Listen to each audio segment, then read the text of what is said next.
So you'll start to see your hands move along, and it's really encouraging.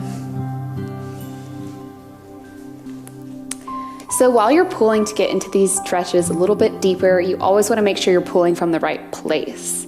And the common thing to do is pull the top of your head down to try and pull yourself closer to the ground, but you actually want to pull your chest closer, and that's going to keep your back lifted and your shoulder blades pinched together like the flat back I was talking about earlier, so you're able to reach out and really go to the fullest extent of your stretch.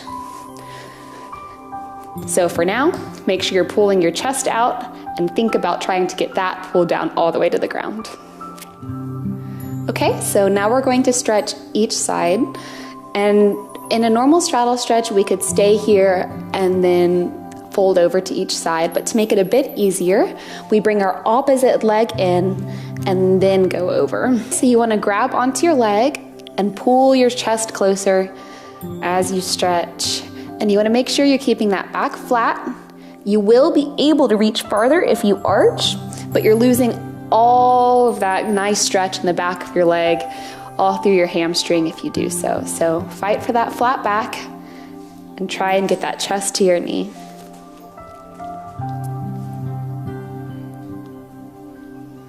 And now we'll go to the other side.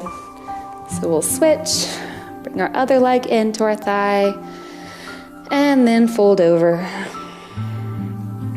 I'm pulling my chest to my knee, stretching out that hamstring.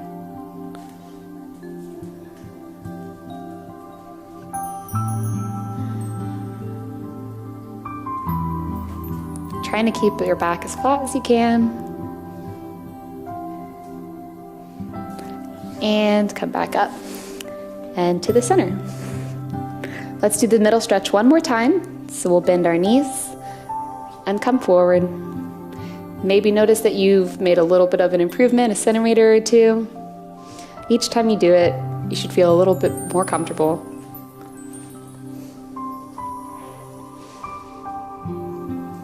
And fight to lower your knees a little bit. Keeping that back flat. A few more seconds. Really lower down as far as you can. And come out of it. Amazing.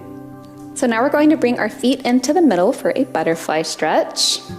And here I'm just going to sit and hold my ankles and push my knees down with my elbow. You should be feeling a nice stretch either in your groin or in your glutes, or maybe both, depending on where you need to be more flexible.